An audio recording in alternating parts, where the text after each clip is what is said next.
Hello and welcome to this short video about gender. This is for Sociology, OCR G673. The essay question we're looking at is outline and assess the view that male patterns of crime are a result of the culture of masculinity. 50 marks. We've started with statistics. 2008 showed 80% of offenders were male in that year. We've referred to the fact that crime is gendered. In terms of the types of crime, we have prostitution, shoplifting associated with females, violence, other types of personal violent crimes associated with males, and we've got the concept of different types of crime based in terms of private or public sphere. We've referred to the culture of masculinity, the norms, values, status and roles surrounding how males are expected and accepted in behaviour, which may shape crime by males. We can refer to the views in the debate, including feminists, the functionalists, social action theorists, Marxists, left realists, neo-Marxists, postmodernists.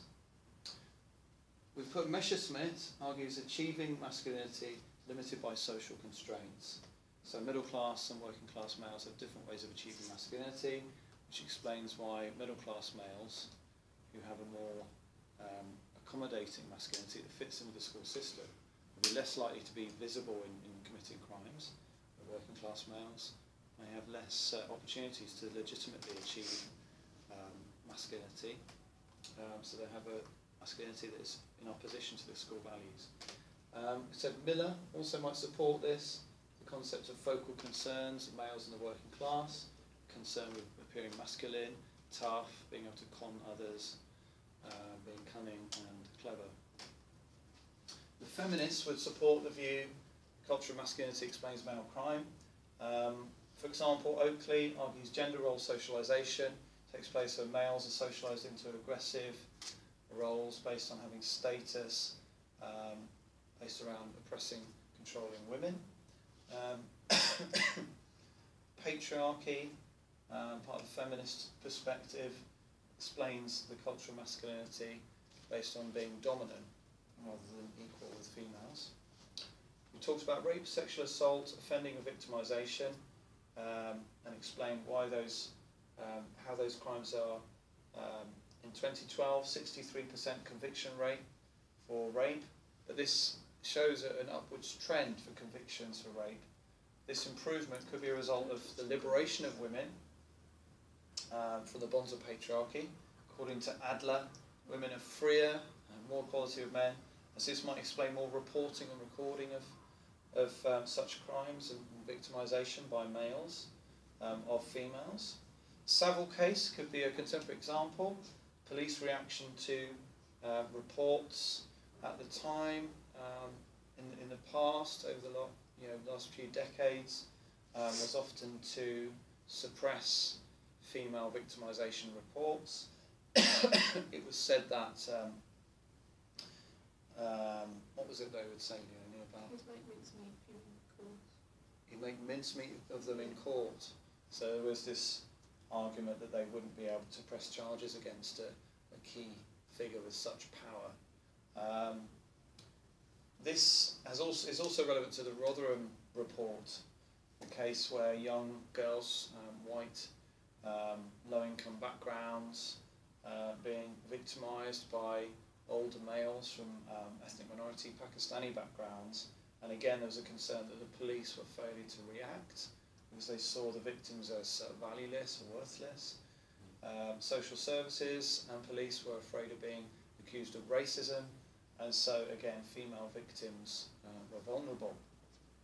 But this clearly again shows that it's not just a case of gender, it's also linked to social class.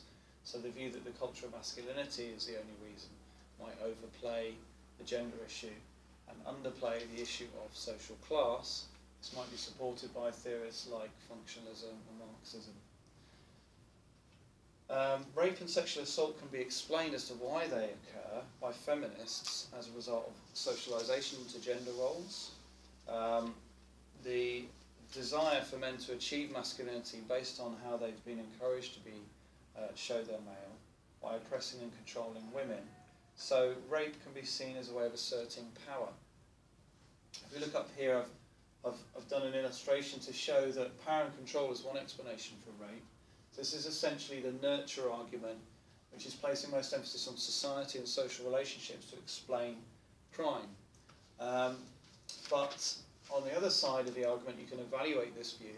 You can say that functionalists and right realists might support the view that nature and not nurture also has a part to play, because there are natural differences between the drives and instincts of the sexes.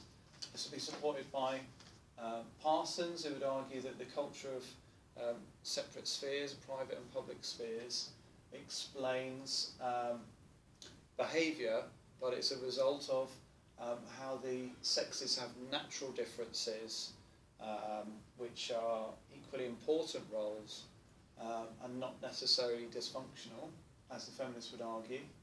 They might argue the feminists overplay gender and ignore the benefits of the culture of masculinity and femininity because it benefits everyone in society. The functionists and right realists might argue the problem is to do with controlling human nature, as well as changing the way in which society is organised. And so they might criticise the feminists for being critical of gender as the problem. We might need more control, more gender norms rather than less. I'm going to make another video on this to continue the evaluative discussion. If you have any questions, please email daniel_butcher@hotmail.co.uk.